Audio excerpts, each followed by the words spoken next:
sagutin. Pwede bang sanyo wag muna kong papuntahin?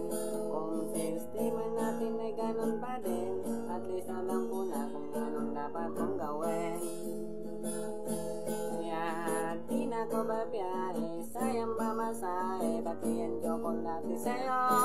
Sa dami-dami mo sinabi, maabang pa sakali, aasan lang pala ko sa'yo. Ngayon di na lang nagsulat ng love letter sa'yo. Mag-aantay na lang, makakahanap din ng mas better na sa'yo.